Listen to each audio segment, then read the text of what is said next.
Let's go. From Nintendo and Illumination. The Super Mario Brothers can take care of the kingdom. Comes a super-powered adventure. On April 1st. Pack our things. The galaxy gets even bigger. He knows that's my bike, right? Yes. The Super Mario Galaxy movie. Rated PG. Only theaters April 1st. Get tickets now.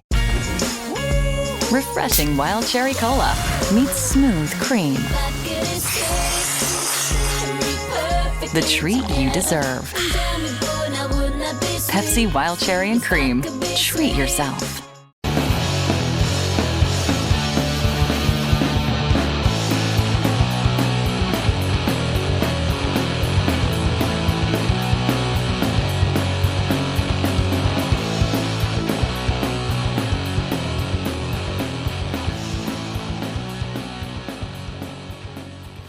It's Deprogrammed, the podcast where we try to get you into a band. That's right. We've done all the work for you. All you have to do is press play and listen. My name is Justin, and I am band curious. And normally what we do on the show is try to compile a top 10 starter kit list for you to get into an artist. That's not what we're doing today. It's not a normal episode. It is a daily episode of Deprogrammed. So if you've stumbled upon us on this episode, hi, welcome. These are just little short episodes that we just kind of talk about music, or in today's instance, we're talking about the history of the show. And I feel like we'll do maybe this one and maybe the next year. So this would be year 4. Obviously, if you've clicked the title, you know this is year 4. And then year 5 probably seems like a good place to cut this off because, first of all, that's half of the show, and year 5 is 2020.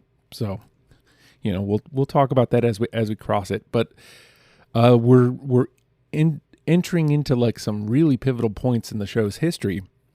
It's 2019. We've got like epic shows that happened this year.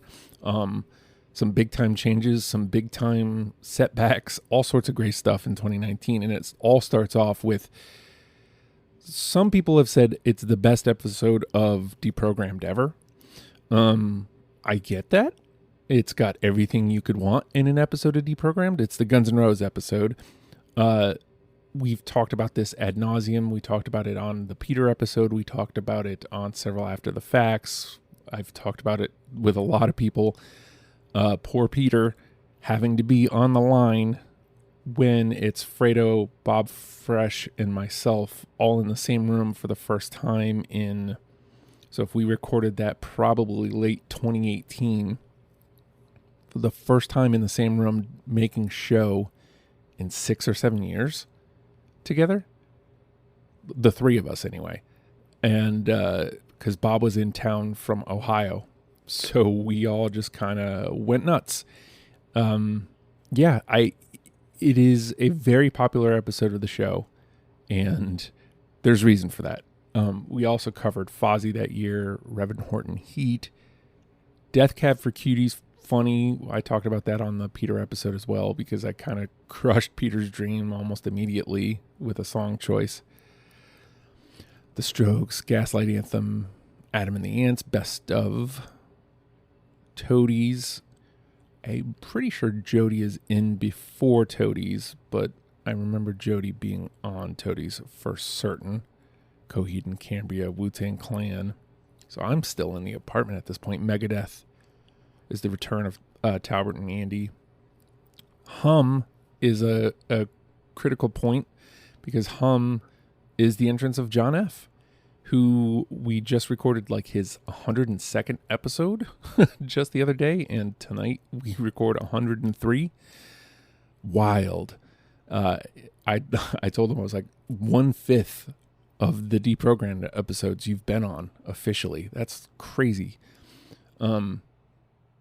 We're going to do those like the interview episodes, and we'll talk about that more for that. We just went backwards, unfortunately. All right. Let's go forward into 2019. Kraft Mac and Cheese is better than 90s hip-hop. We'll remind you of your childhood without making you feel incredibly old. Kraft Mac and Cheese. Best, thing ever. Predator Badlands, now streaming on Hulu and Hulu on Disney+. Here, you're not the predator. You're the prey. Prey. Prey. Prey. Prey. Prey. Prey. Prey. Critics are saying it's epic, stunning, and breathtaking. Many have come here. None have survived. Predator Badlands, now streaming on Hulu and Hulu on Disney+, rated PG-13. Ben Folds 5. Space Hog was great because I finally had an excuse to dive into the other 2 records, I think it was, that I'd never listened to with Space Hog. It was a really quick turnaround. It was John A., who I hope is all right.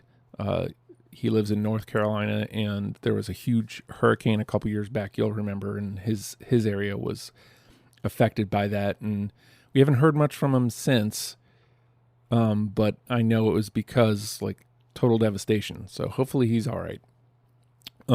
But that was fun because it was like such a quick turnaround. It was less than a week that we turned that around.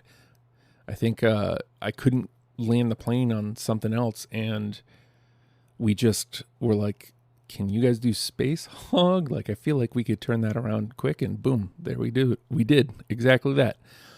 Aha was up here, a surprise for me because you expect Take On Me, and while Take On Me is a great song, it's not exactly that. They're much better than I thought they were going to be. Coldplay, I think, was presented as a Please Explain, because I wasn't willing to do the work. Janelle Monáe, I've really grown respect for Janelle Monáe since then, trying to keep tabs on her. I'm lost on her Discog, unfortunately, but I'm keeping tabs on her as an artist. Amy Winehouse, we cover there. Kesha was fun because it was my wife and her best friend from childhood, and it was Lauren's first show.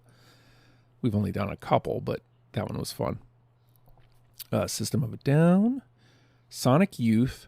So I told you all last year, Jimmy World is the reason for New Trash Protocol. I don't think up until this point we had used it. Sonic Youth, I'm 100% is the first time we had to use it. We've only had to use it like maybe one other time. And right now that's escaping me of when that happened. But Sonic Youth, for sure, we had to dig into the trash to fill out our list. Run the Jewels, Shellac. Shellac is one of those bands where like I couldn't wait to do Shellac. Because it's crazy. I mentioned a couple of these ago where when the show first started, it was only going to be bands that I was familiar with because I didn't think it was going to have legs. I didn't think I was going to be doing 51 episodes a year. So Shellac kind of got shoved to the side in that first year to start covering bands I wasn't familiar with. So, and then Shellac took, at this point, almost 4 years to get to, 3 something. Edwyn Collins, oh boy. We talked about this on the Peter episode as well, where it was a discovery for all 3 of us. And it turns out the one song is really the only song that we like all just loved. And I've never come back to the guy. Sorry, dude. The Verve, no doubt. Fiona Apple. So this is one of the few times there's a No Band Again episode in July of 2017. At the time, I think I was never getting ahead. I think at best I was getting ahead by like 2 weeks. And so if I didn't have an episode, I needed something. And so it looks like I talked for 9 minutes. Who knows what I talked about? It's clearly not a very popular episode, so I must not have said anything of note on that. But I did put out an episode that week. I'm very stubborn in that regard.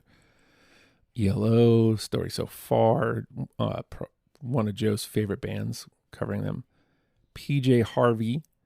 I think we're getting into the area. I think PJ Harvey is where my because we're about to get into some like serious audio troubles. PJ Harvey, I think, is where it happened, where like I want to say either my board blew up or my computer died. It was one or the other. Something happened here where I was having trouble with audio for like the next handful of episodes. And if you've listened to these episodes, I apologize. Some of these I had planned and or still hopefully plan to kind of replace with, we did this on the Paramore episode. We did this on, a couple other more recent episodes where the audio gets crapped. And I try to just do a tribute to that episode where we just kind of talk about why we love the band, talk about the list that we came up with, and then just replace the audio. So some of these, that'll happen.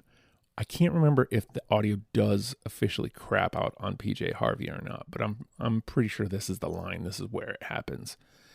Yeah, because you look at Alice in Chains, which is the next episode, and it's only 39 minutes.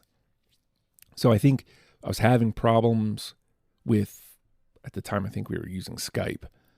So anything that was in person wasn't hard, but anything that was Skype, which PJ Harvey had Dr. Tim on Skype, I think.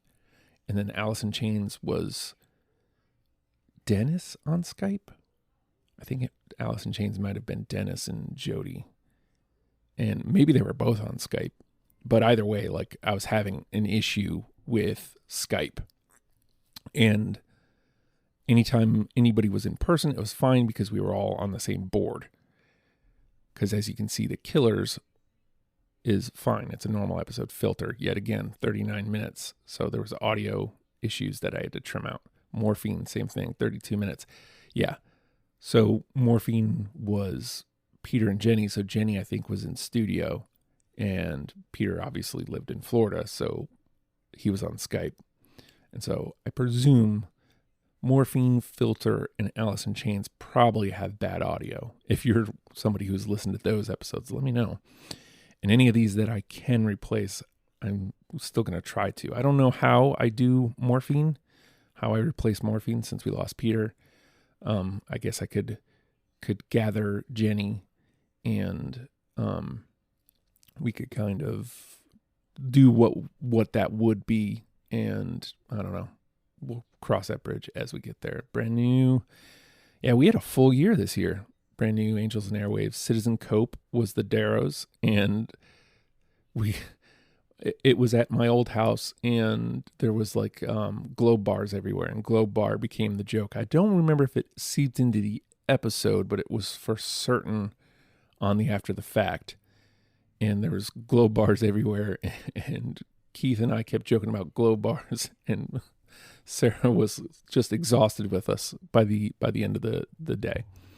Cyndi Lauper, Lady Gaga, The Weaker Thans. Lana Del Rey is an important one because Lana Del Rey is Brian Lewis and Hector. And then afterwards, we talked for like another hour at least just about music and didn't hit record. Like we just did it. We just talked. I mean, as was kind of tradition, like we would have these conversations afterwards. They didn't always last that long, but we would always have these conversations. And so let's move on to the next part and see if I can remember exactly when it happens. We're almost to 2020 though. Yeah, only a couple left. Mr. Bungle, Pink, Two Man Gentleman Band, Taylor Swift, Alkaline Trio, Bad Religion, The Rentals, The Shins. Okay, so two things to point out here. I would think that either Mr. Bungle or Pink is where the After the Fact starts, because After the Fact as a podcast starts because of that Lana Del Rey episode, because we talked for an extra hour.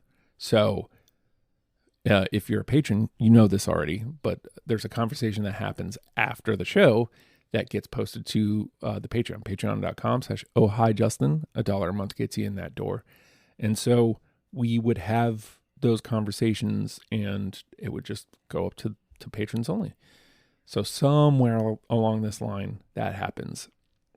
And of course, the Taylor Swift episode, before I moved my podcast hosting, the Taylor Swift episode blew up. It was like 30,000 something downloads, and Deprogrammed became literally one of the most popular podcasts in the world. Like, no joke. We had climbed up to single digits, I think, at some point, and it was insane. And then I moved platforms, and I mean, we're still in a high percentage worldwide. I'd be willing to bet, but yeah, it's never been the same. Alkaline Trio. Let's see, we went over these. Bad Religion, I think, was Randy's first episode, but this run here, as we'll get into, so it's Alkaline Trio, Bad Religion, The Rentals, The Shins, and then The Promise Ring from the next year. Those 5 episodes are from the one and only John F. sessions that we did. Hilarious when you look at it retrospectively that we did a 5-episode run with John in his first year. So John probably at this point is already almost to double-digit episodes in 1 year. That's crazy. But we did those 5, and I think we did a after the fact for the whole session for anybody who could come in. But I look at like the rentals I still go back to a lot. Crazily enough, out of the 5 of those, the rentals is probably the one I go back to the most. I occasionally go back to Alkaline Trio. I should get back into The Promise Ring. It's actually kind of shocking that I haven't. So that's 2019. We'll do one more. We'll do 2020 next year. We'll do 2020 next week, and more on that as we go. But how do you end these? We'll see you tomorrow. Goodbye.